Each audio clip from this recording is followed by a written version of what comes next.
पे तो क्या कहेंगे, उनका पार्टी का मामला है। पार्टी ने देखना चाहिए किसको बनाना किसको नहीं। यानी कि डबल एजी से लेकर के एडिशनल एजी तक मैं यही कहूंगा कि विद्वान वकील बनने चाहिए। वो कोई भी हो, विद्वान होना चाहिए। इससे पहले खेल मंत्री पे भी मामले आए इस तरह के और मोदी पे भी आरोप लगे हैं, फिर भी भारतीय जनता पार्टी की नींव ही भ्रष्टाचार और चरित्रहीनता पर टिकी हुई है, इससे सिद्ध होता है। देखिए, जो सिद्धांत और मूल्यों पर आधारित राजनीति की बात करती थी,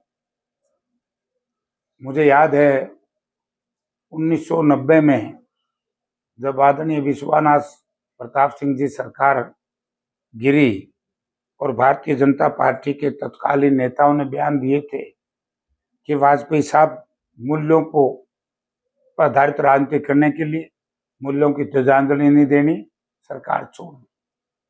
आज वही भारतीय जनता पार्टी उन इनके पूर्वज नेताओं के, अपनी पार्टी के नेताओं के दिए हुए बातों से पीछे हट। आज पार्टी संपूर्ण हरियाणा में भ्रष्टाचार पर टिकी हुई है। हरियाणा में कानून व्यवस्था नाम की कोई चीज नहीं। हरियाणा प्रदेश में सुशासन नाम की कोई चीज नहीं। यानी कि अगर सुशासन होता, आप देखिए किसान, एक तरफ से बारिश नहीं हो रही, दूसरी तरफ से कलैत, कैथल, जींद, आपका हिसार का पल्ला इलाका जहां राइस सूट लगते हैं, आज तक राइस सूट नहीं लगे। 15 जुलाई डेडलाइन है और पता करते हैं कि जी मुख्यमंत्री कार्यालय में फाइल पड़ी है। तो सुशासन कहां है? आप बात करते हैं पानी की। पिछले 1.5 साल पहले या 1 साल, सवा साल पहले ओल्ड सरसा ब्रांच में एक ब्रिज टूटा था। उस वक्त से आज तक 1300 क्यूसिक पानी चलता है। अब लोग यहाँ कहते हैं, बाढ़ समुद्र के लोग, कि टेल पे पानी नहीं आता। पानी कहां से आएगा? 2200 क्यूसिक पानी जिस नहर में चलना चाहिए, जो बाढ़ समुद्र तक पानी देती है, कैथल मुंदड़ी से लेकर के, कैथल से लेकर के बाढ़ समुद्र तक हमारा 900 क्यूसिक पानी बेकार किया हुआ है। तो ये ऐसी सरकार है ये। और आज मैंने अखबार में पढ़ा, बोला मुख्यमंत्री जी हर जिले में जाएंगे, लोगों से क्या बात करेंगे? राज करो चंडीगढ़ बैठ करके, फाइलें निकालो, डेवलपमेंट के काम करो, ये ड्रामेबाजी की पॉलिटिक्स बंद करो। आज अपराध चरम सीमा पर है, हर व्यक्ति भयभीत है, चाहे गांव में बसता हो चाहे शहर में बसता हो। भ्रष्टाचार चरम सीमा पर है, महंगाई चरम सीमा पर है, बेरोजगारी चरम सीमा पर है। आज हालत बहुत बुरी है हरियाणा की। सर, सीईटी की परीक्षा हो रही है, 13 लाख बच्चे लगातार परीक्षा दे रहे हो। इससे पहले भी परीक्षा हुई थी जिसमें 6-7 लाख बच्चे पास हुए थे। क्या सरकार ने उन लोगों को नौकरियां दी? ना, कहाँ नौकरी है ही नहीं, किसको देंगे? डी ग्रुप रखे ही तो, बाकी जो सीईटी पास वाले इन्हें थोड़ी नौकरी देंगे, ये तो बाहर से लेंगे दूसरी स्टेटों से।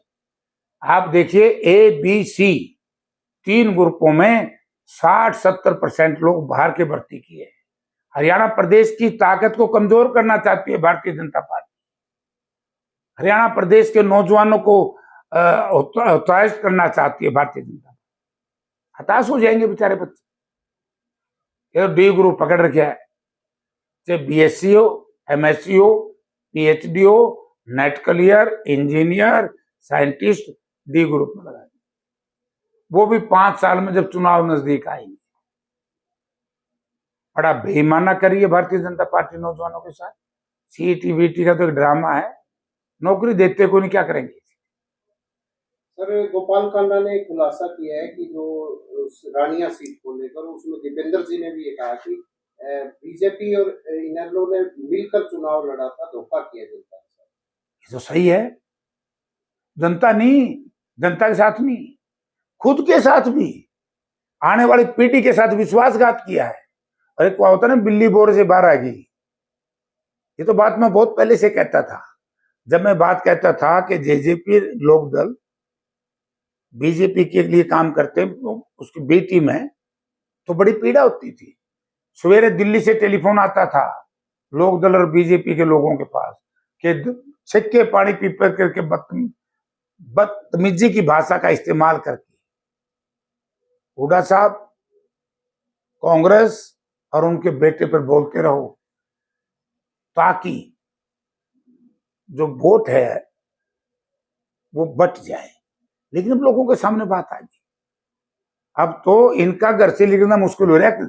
4 दिन हो गए, और जो बात हम कहते थे, मैं दिल्ली से टेलीफोन आता है, वो कांडे पर भी दिल्ली से आया था मनोहर लाल जी का।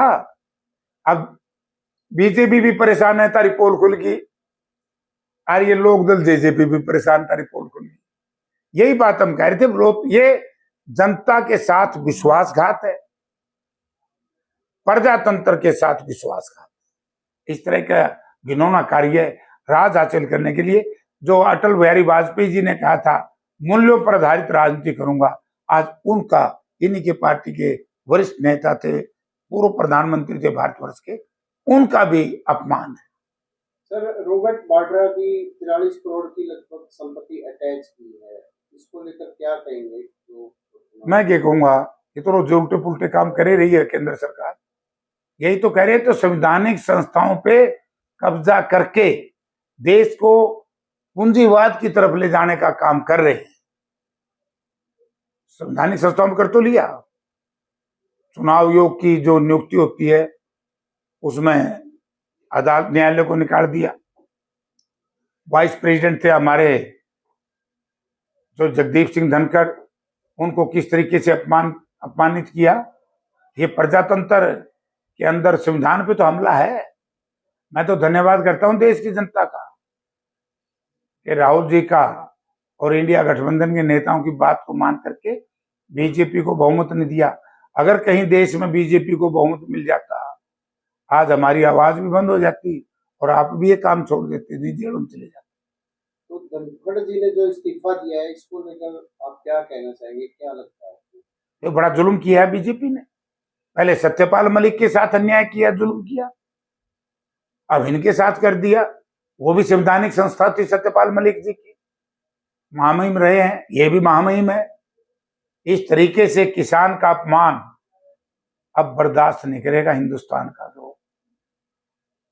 सर, एक हिसार का जो पुल था फुटपाथ वाला, वो अब हटाया जा रहा है, काफी पैसे लगे थे उसको। कहां पर वाला? हाँ, वो गलत है। अरे उल्टे काम कितने करवा लो इन पे, उल्टे नहीं करते। फुटपाथ हटाने के बजाय शहर में अंडरग्राउंड बिजली की तारें क्यों नहीं लगाते, जो फैसला 2008 में जब मैं एमपी था, हुड्डा साहब चीफ मिनिस्टर, तो फैसला हुआ था। अंडरग्राउंड तारें क्यों नहीं करते भाई? और जबकि सरकार के पास, कारपोरेशन के पास फंड पड़ा है। अमृत योजना में जो इतना बड़ा घोटाला हुआ है, वाटर के ड्रेनेज सिस्टम जो सारा बंद पड़ा है। आज ही मेरे पास सेक्टर 13 के लोग आए थे, बोला जी जो अमृत योजना में नाला बना उसमें कट्टे भरे पड़े हैं, बर्बाद कर दिया शहर बीजेपी। सर, जो सरकारी यूनिवर्सिटियां हैं वहां पर नियुक्तियां नहीं की जा रही, कर्मचारियों को हटाया जा रहा है, जो बड़ी यूनिवर्सिटियां हैं। देखिए, हम तो पहले से कहते थे कि बीजेपी की न्यू एजुकेशन पॉलिसी, नई शिक्षा जो इनकी नीति आई है, वो बहुत ही घिनौनी है। वो बच्चों को बिल्कुल ऐसा बनाना चाहती है एसआई। तो उसी का विरोध तो है कि आज सरकारी कॉलेजों में एडमिशन नहीं ले रहा कोई। 30-30, 40-40% सीटें खाली पड़ी हैं। कॉलेजों में जाकर के पता तो करो क्या हालत है। बच्चों की फीसें भी बढ़ा दी, सब कुछ। मैं कह रहा शिक्षा को खत्म करेंगे, एक नारा दे दिया, झूठे है सारा दिन यार, क्या क्या बताओ इनकी। बोला बेटी बचाओ बेटी पढ़ाओ, बेटी बच नहीं रही, बेटी पढ़ नहीं रही, स्कूल बंद कर रहे हैं, बुरा हाल है।